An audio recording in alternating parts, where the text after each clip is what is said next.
Bismillahirrahmanirrahim. Assalamualaikum warahmatullahi wabarakatuh.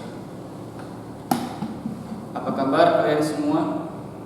Mudah-mudahan selalu dalam keadaan sehat walafiat, dan mudah-mudahan kita semua terhindar dari wabah virus COVID-19. Baik anak-anakku sekalian, untuk semester 2 ini ada 5 bahasan. Seperti biasa ada akidah, ada Al-Quran, ada akhlak, ada fikih, ada sejarah. Kita sudah membahas tentang akidah, yakni tentang qadar. Kemudian telah membahas Al-Quran kemarin tentang musyawarah, dan sekarang kita akan membahas tentang akhlak, yaitu tentang ihsan. Sesuai dengan sabda Nabi Muhammad sallallahu alaihi wasallam dalam hadis Arba'in yang kedua, di mana suatu ketika Rasulullah sallallahu alaihi wasallam sedang duduk beserta para sahabat. Kemudian ada seorang laki-laki yang berambut sangat hitam, berpakaian sangat putih, tidak ada bekas perjalanan jauh, dan tidak ada pula di antara para sahabat yang mengetahuinya. Kemudian seorang laki-laki itu menghampiri Rasulullah SAW. Kemudian bertanya, yang pertama, "Wahai Rasulullah, mal Islam?" Apa yang dinamakan dengan Islam? Kemudian Nabi menjawab, "Al-Islamu an tashhadu an la ilaha illallah wa anna Muhammadar Rasulullah wa iqamis shalah wa ita'iz zakah wa shaum Ramadan wa hajjul baiti man istata'a." Nabi menjawab, Islam adalah engkau bersaksi bahwa sesungguhnya tidak ada Tuhan selain Allah, dan bersaksi bahwa Nabi Muhammad adalah utusan Allah. Kemudian mendirikan sholat, menunaikan zakat, puasa di bulan Ramadan, dan melaksanakan ibadah haji bagi yang mampu. Kemudian laki-laki itu menjawab, "Shadaqta ya Rasul." Engkau benar wahai Rasul. Para sahabat bingung, kenapa laki-laki itu? Dia yang bertanya, dia yang membenarkan. Kemudian laki-laki itu bertanya kembali, "Wahai Rasulullah, beritahu aku tentang iman. Apa itu iman?" Kemudian Nabi menjawab, "Al-imanu an tu'mina billahi wa malaikatihi wa kutubihi wa rusulihi wal yaumil akhiri wa bil qadari khairihi wa syarrihi." Nabi menjawab bahwa iman itu adalah engkau meyakini iman kepada Allah, kemudian iman kepada malaikat Allah, iman kepada kitab-kitab Allah, iman kepada rasul-rasul Allah, iman kepada hari akhir, dan yang terakhir iman kepada qada, baik itu yang bagus ataupun yang tidak. Kemudian laki-laki itu menjawab, "Shadaqta ya Rasul." Engkau benar wahai Rasul. Para sahabat bingung kembali, kenapa laki-laki itu yang kedua kalinya dia yang bertanya, dia juga yang membenarkan. Kemudian tidak sampai di sana, laki-laki itu bertanya kembali kepada Rasul, "Wahai Rasul, beritahu aku tentang ihsan."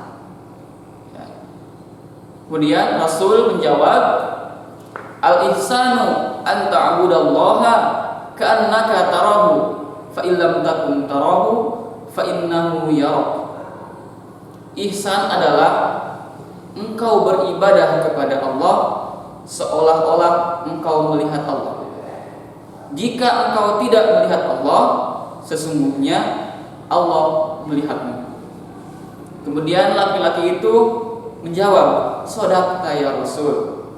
Engkau benar wahai Rasul. Kemudian laki-laki itu bertanya kembali, "Wahai Rasul, beritahu aku kapan terjadi hari kiamat atau as-sa'ah." Kemudian Rasul menjawab, "Yang bertanya dan yang ditanya tidak tahu kecuali Allah Subhanahu wa ta'ala." Kemudian laki-laki itu menjawab kembali, "Shadaqta ya Rasul." Engkau benar wahai Rasul. Ya. Kemudian laki-laki itu bertanya kembali, "Kalau begitu beritahu aku tentang tanda-tanda hari kiamat." Kemudian Rasul menjelaskan tentang ciri-ciri kiamat. Yang pertama, apabila seorang budak menghasilkan hamba. Artinya, jika seorang anak telah menyuruh-nyuruh pada orang tuanya, atau seorang majikan sudah berkuasa atas bosnya, ya, dan antara lainnya. Nah, di sini kemudian setelah bertanya, laki-laki itu pergi meninggalkan majelis para sahabat dan Rasul. Kemudian setelah laki-laki itu pergi, Rasul bertanya kepada para sahabat, "Wahai sahabat, apakah engkau tahu yang tadi itu siapa?" "Tidak, wahai Rasul. Yang tadi itu ialah malaikat Jibril yang mengajarkan kepada kita yang pertama tentang Islam, yang kedua tentang iman, yang ketiga tentang ihsan dan tentang kiamat." Baik, kaitannya tentang iman, Islam, ihsan itu merupakan suatu hubungan yang tidak bisa dipisahkan. Jika iman itu kaitannya dengan akidah, ya, di mana akidah itu kan ada Ahlus Sunnah wal Jamaah, ada Jabariyah, ada Qadariyah, ada Maturidiyah, ada Mu'tazilah dan sebagainya. Ya. Tapi kita khususnya di Indonesia kita menganut akidah Ahlus Sunnah wal Jamaah, ya, yang berpegang kepada 4 madhab, yaitu madhab Hambali, Hanafi, Maliki, dan Syafi'i. Maksudnya bukan berpegang tapi meyakini, ya. Tapi kalau kita berpegang pada Imam Syafi'i. Baik. Yang kedua, Islam. Ya, kalau tadi akidah iman itu akidah yang merupakan pondasinya yang berada pada hati. Kemudian Islam itu syariatnya, ya. Jadi pengamalannya, ya. Atau kita kenal dengan fikihnya. Ya. Tadi dalam fikih itu ada madhab, ya, kita meyakini madhab. Kalau Ahlus Sunnah wal Jamaah kita meyakini 4 imam madhab. Ya, ada tadi Imam Hanafi, Maliki, Syafi'i, Maliki. Kemudian yang ketiga tentang ihsan. Nah, kalau ihsan itu artinya kan ihsan itu hasuna, baik, atau kebalikan dari al-isaah atau perbuatan buruk, ya. Jadi kalau baik itu untuk memperindah antara iman dan Islam, ya. Misalkan diperindah dengan apa? Misalkan dengan perbuatan kita yang baik, contoh yang baik, teladan yang baik, ya. Kemudian ihsan itu lingkupannya, misalkan dibalut dengan kita kenal dengan thariqah. Ada thariqah Naqsabandiyah, ada thariqah Qadiriyah, ya, ada thariqah At-Tijaniyah, ada Idrisiyah dan sebagainya. Nah, thariqah itu semuanya sama, itu jalan untuk menuju kepada Allah. Ya, bisa dengan zikir, dengan sholawat. Itu tujuannya untuk memperindah tadi, ya. Jadi jika iman tidak ada ihsan, itu tidak akan sempurna. Begitupun dengan Islam, begitupun dengan ihsan tanpa iman atau tanpa Islam. Jadi ketiga-tiganya itu saling berhubungan antara iman, Islam, dan ihsan. Ya. Jadi ihsan itu perbuatan seseorang untuk berusaha melakukan yang ma'ruf dan berusaha untuk menjauhi yang mungkar atau perbuatan dosa. Ya. Ta'muruna bil ma'rufi wa tanhauna 'anil munkar. Kan suka ada dalam sholat kan, as-salatu tanha 'anil fahsya'i wal munkar. Bahwa sholat itu bentuk menjauhkan diri dari perbuatan fahsya dan munkar, ya, yang jelek, yang buruk. Ya. Jadi ihsan itu untuk membaguskan, untuk menghiasi antara iman dan Islam supaya lebih bagus. Misalkan contoh ihsan dalam kehidupan sehari-hari, ya. Apakah kalian suka makan, suka minum, suka olahraga? Terus orang Kristen juga apakah suka minum, suka makan, suka olahraga? Pasti sama. Terus apa yang membedakan antara kalian sebagai Muslim dan orang Kristen? Kalau kita sama-sama makan, sama-sama minum, ya sama-sama olahraga dan sebagainya, berarti sama aja dong, tidak ada bedanya. Nah, yang membedakan kita dengan orang Kristen itu apa? Ihsannya di sini. Ya. Misalkan jika anak-anakku misalkan minum tanpa baca doa, itu tidak kayak ihsan. Tapi baca doa dulu, Bismillahirrahmanirrahim. Ya, pakai tangan kanan sambil duduk. Nah, itu namanya ihsan. Ya, untuk menghiasi dengan kebaikan-kebaikan. Misalkan dengan makan, Bismillahirrahmanirrahim. Allahumma barik lana fima razaqtana wa qina adzabannar. Maka jadi apa? Jadi ibadah.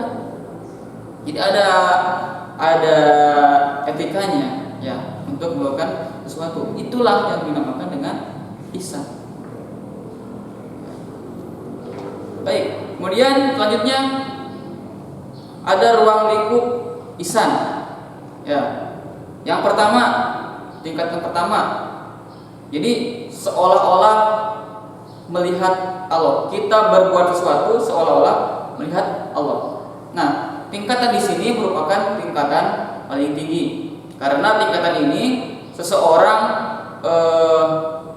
seolah-olah melihat Allah. Jadi mereka itu akan segera akan fastabiqul khairat dalam beribadah kepada Allah. Ingat ya, ibadah itu ada ibadah mahdhah, ada ibadah ghair mahdhah.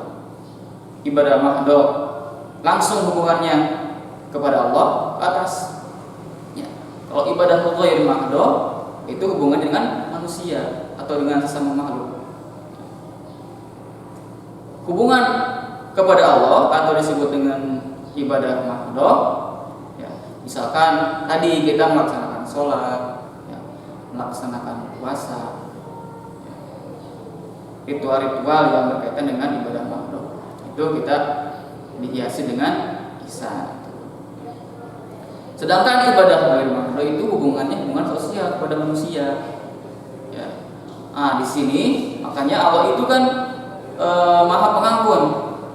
Makanya ketika hari raya Idul Fitri, ya, kita bukan hanya beristighfar kepada Allah, tetapi juga kita saling memaafkan di antara sesama manusia.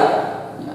Itu artinya kita mengimplementasikan makna dari ibadah kepada Allah dan ibadah kepada ghair mahdhah bersama manusia. Ya. Makanya jika seseorang akan melaksanakan ibadah haji juga pasti akan apa? Akan meminta maaf kepada bersama, ya. Meskipun sudah bertaubat, beristighfar kepada Allah, tapi tidak cukup sampai di sana, ya. Tetapi harus mengislahkan bersama manusia juga. Ya. Karena meskipun oleh Allah kita diampuni dari semua dosa, tetapi kita masih ada kaitannya dengan sesama manusia, sama kita, kerabat, rekan, sejawat, sahabat, ya. kita akan ditangguhkan dosanya ya. Jadi kita harus berusaha untuk meminta maaf kepada sesama. Makanya jika seorang pembunuh itu berat banget.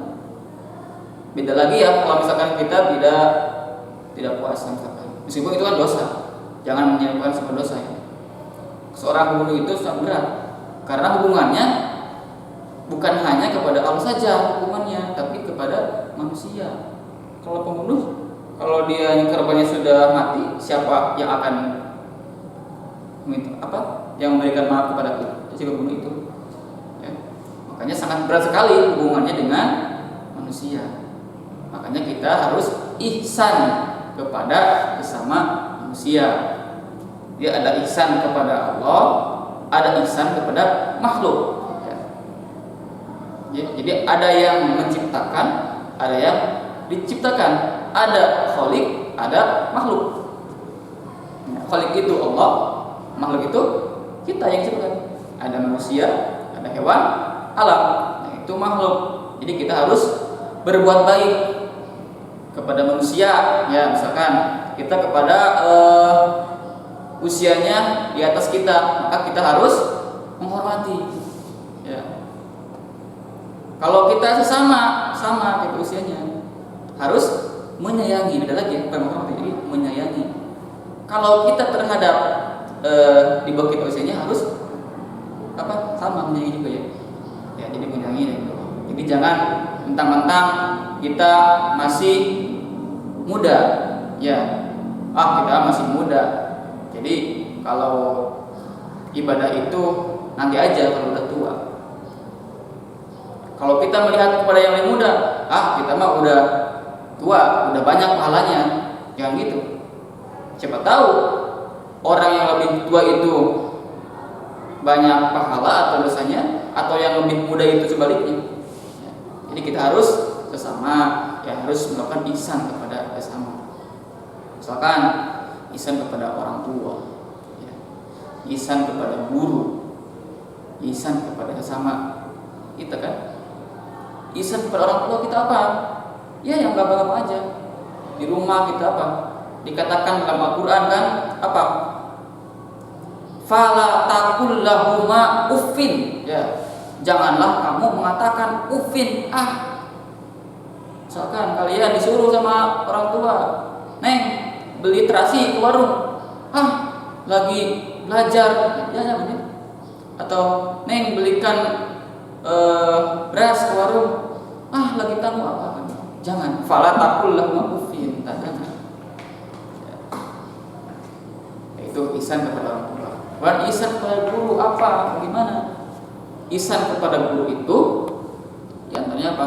Misalkan sekarang lagi pandemi, belajar tidak dari biasanya. Kita tatap muka, kita empat mata dengan guru. Tapi sekarang ya hanya melihat dari layar aja. Tapi meskipun begitu, mudah-mudahan tidak mengurangi rasa semangat kita untuk belajar. Itu. Bagaimana ihsan kepada guru? Ya. Meskipun sedang pandemi, belajarnya PJJ atau daring, ya. Kita tetap belajar, ya. Tetap waktu kita itu belajar dari jam 7 ya sampai jam berapa? Jam 9, jam 10 ya, jam 10. Itu cuma jam 7 sampai jam 10. Jadi jangan mentang-mentang lagi di rumah, jangan seenaknya saja ya. Jadi kita punya waktu tetap dari jam 7 sampai jam 10. Itu bentuk ihsan kita kepada guru. Kemudian mengerjakan tugas, ya. Jangan ini dikasih tugas banyak alasan, beribu alasan. Padahal tidak kan, tidak begitu kenyataannya. Itu tidak ihsan. Ya. Kan dalam Al-Quran disebutkan juga, wa idh akhadna mitsaqa bani Israil la ta'budu illallaha wa bil dan ihsanan kan. Yang pertama kepada Allah dulu. Ya, jangan musyrik kepada Allah dulu. Yang kedua kepada orang tua. Yang ketiga guru. Guru itu merupakan orang tua kalian. Orang tua dalam hal pendidikan dan pengajaran. Jadi kita harus mengimplementasikan ihsan kepada guru. Ya. Kemudian ihsan kepada hewan. Ya. Bagaimana cara memperlakukan hewan dengan baik? Ya. Tidak membunuhnya, tidak menganiayanya. Kemudian yang selanjutnya ihsan kepada alam. Nah sekarang kita lagi banyak ditimpa musibah ya. Mudah-mudahan para korban banjir, longsor ya dikuatkan. Mudah-mudahan nanti akan diganti oleh Allah Subhanahu wa taala apa yang telah menjadi barang milik kita sekarang. Ya. Ihsan kepada alam, gimana? Kita jangan seenaknya ya. Kalau menebang pohon itu seenaknya tapi tidak pernah nanam. Nah, itu juga tidak ihsan ya. Tapi kalau ihsan itu ihsan kepada alam apa? Kita merawatnya, menanamnya sering malam. Ya. Misalkan ihsan kepada alam gimana? Misalkan kalian ada yang suka mencak ya. Jadi kalian itu sambil bawa apa? Bibit ya, bibit pohon dibawa ke sana. Bukan hanya buang sampah sembarangan ya. Itu ihsan kepada alam. Jadi ihsan itu ada ihsan kepada Allah, ihsan kepada manusia dan ihsan kepada alam. Ya. Mungkin sekian yang dapat disampaikan pada pertemuan kali ini. Insya Allah pertemuan berikutnya kita akan membahas tentang dalil tentang ihsan. Ya. Tentang ihsan nanti akan dijelaskan tafsirnya. Ya, tafsir dalil tentang ihsan itu surah Al-Baqarah ayat 83. Untuk sekarang cukupkan sekian. Wassalamualaikum